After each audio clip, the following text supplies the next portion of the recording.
Yo shit, you and your shit, you and your girl, come fuck with me and my clique. No one can fuck with my steez. Have your bitch all on my dick, chill with my dudes. All of my niggas ain't cute, but all. Hey guys, welcome to another episode of Sleep City Performance. What we have here today is actually something out of my personal fleet. This here, the 01 Ford Excursion Limited with the V10, 6.8 liter.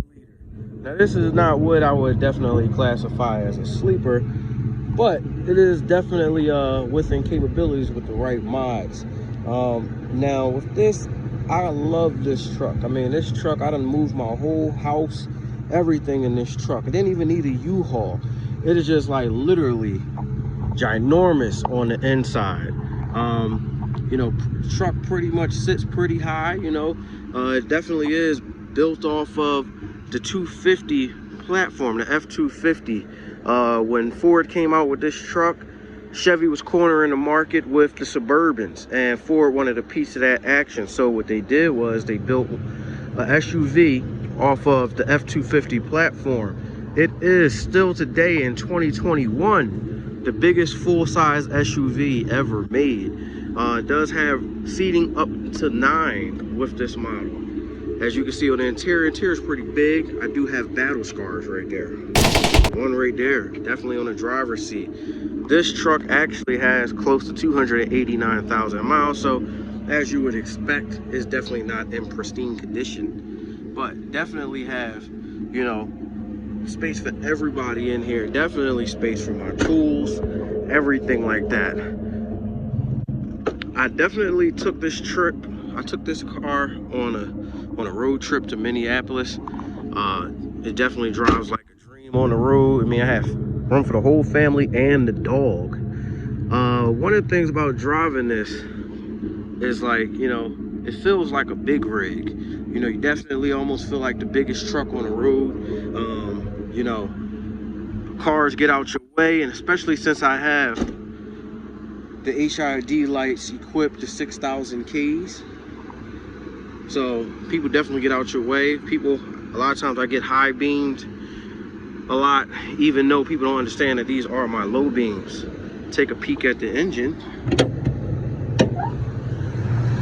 There you go, this monstrosity, 6.8 liter Triton V10. So with this engine right here, it does come equipped with 310 horses, but it does have 425 pound-feet of torque. This thing was made for towing. It was made for towing and piece carrying the family and all your tools and equipment with you. There is a couple better engine options out there. If you were to buy one of these, I would definitely recommend going with at least the 6.8 V10. This truck does weigh close to 8,000 pounds, and you don't want to be stuck with the 5.4 V8 that was offering on the lower level trims, because it just doesn't put out enough grunt to move this truck. I mean, it will move it, but it's definitely a penalty box. As you can see, I have battle scars all around. When I first got this truck, it was parked on a block and some drunk driver sideswiped it. So I have yet to get that fixed right now. And as you can see, I do need a hood latch. But I love this truck. I mean, this truck has definitely been everything to me. I mean, I definitely don't see myself parting with it anytime soon. Now, driving impressions, we can get to that. There goes my mileage on there. You did have a couple better engine options with this vehicle. If you were one of the lucky ones, you got the 7.3 diesel, which is very legendary for reliability, or you could have got the 6.0. Now the 6.0 wasn't as reliable as the 7.3, but with bulletproofing the engine, they were made to be pretty reliable. But the 6.0 can put out more power than the 7.3. Now with those if you have a diesel one, then this truck could classify as a sleeper, because with those with simple mods, with bolt-on mods, injection pumps, turbo upgrades, exhaust, I mean, and you know, tunes, you can definitely push close to anywhere from 500 to 600, 700 horses with these trucks. And you know, anything with that amount of power, you're definitely going to get you know, some time to pretty much take off on anything.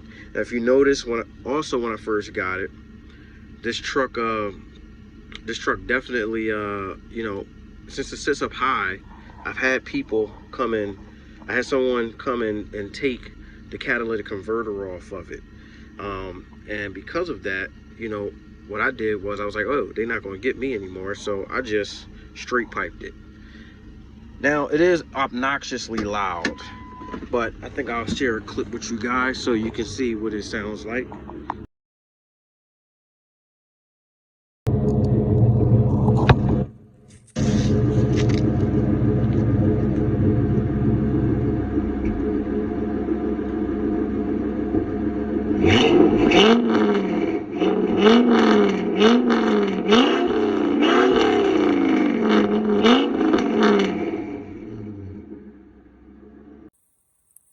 Now, this is by no means a stoplight racer. It's definitely not the vehicle for that. I found that out pretty horribly. I pulled up on my cousin. He has a Durango RT. Oh, and he lit me up something serious. But, you know, again, when it comes to things as sleepers, what I would say is that, you know, if you have the diesel ones, then you can definitely make this into a sleeper while still pulling family, being able to carry all your stuff, because those have capabilities of making, you know, absurd amounts of power and insane amounts of torque. I would say this is definitely one of the best road trip vehicles, because you could fit everybody in this thing, and you can definitely, you know, be able to do anything you want and carry, you know, pretty much any amounts of, you know, cargo with you. Now, let's see. I can see if I can get it on, like, you know, some open road to see if I can get it. You know, let's see if we can do like a little slight pull. You can see how slow this truck actually is. Okay, as you can see, it's pretty loud from the inside.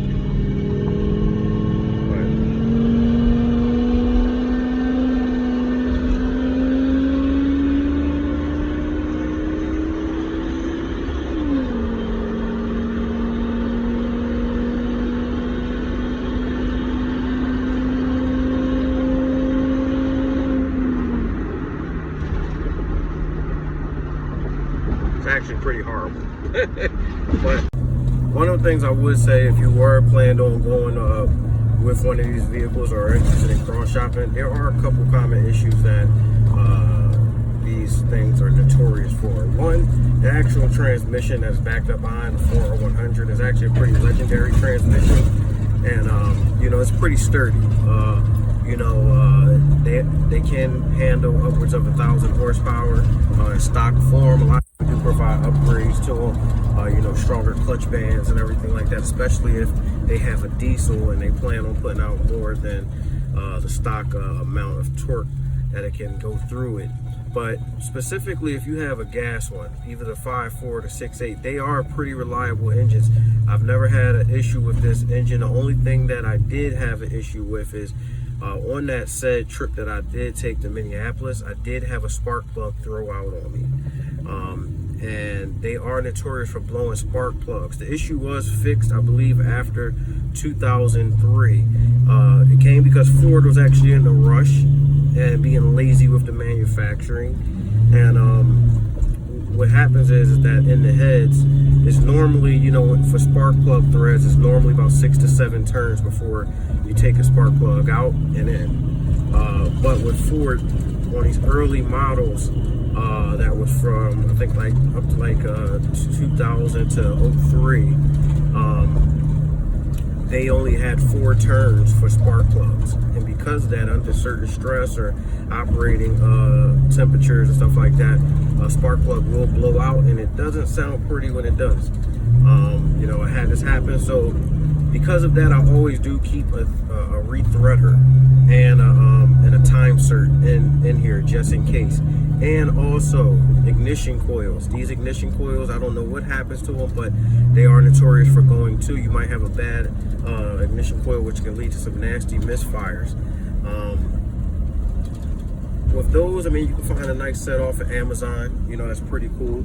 that you can actually, you know, install, and you know, you'll be fine. I mean, other than that, I had no issues with this truck. I mean, it still drives and shifts perfectly fine. Heat and AC is actually still pretty hot and cold. You know, everything works in this truck. So, I mean, these are actually pretty good trucks. You know, if it's something that you are looking at, you know, I would definitely recommend it. I would definitely recommend these trucks. Oh, and the last thing, if you care about gas mileage, do not get this truck. Because if you do, I mean, this is definitely not a Prius. On a good day in the city driving, I get 9 miles a gallon. On the highway, I got about, the most I've gotten was 15 you know, miles per gallon. And the tank is a 44-gallon tank. So, I mean, you know, gas fill-ups on regular, which is recommended for the engine, normally runs you anywhere between $120 to $135, $140, depending on the gas prices and where you're at. So, I mean, it's definitely not for the faint of heart when it comes to gas. But if you need space and you need a rugged, tough, reliable truck, then, you know, I would definitely recommend this truck. You know, again, you know, this is Sleep City Performance. You know, if there's anything that you guys want to see, or you have any reviews or requests, you know, just shoot it out to me and I'll see if I can get it out for you. As far as content wise, we're always going to upload daily. And again, if you like what you've seen and you want to see more, definitely subscribe to the channel, and I promise to get you guys out some more content. Thanks for watching, and I hope you enjoyed it.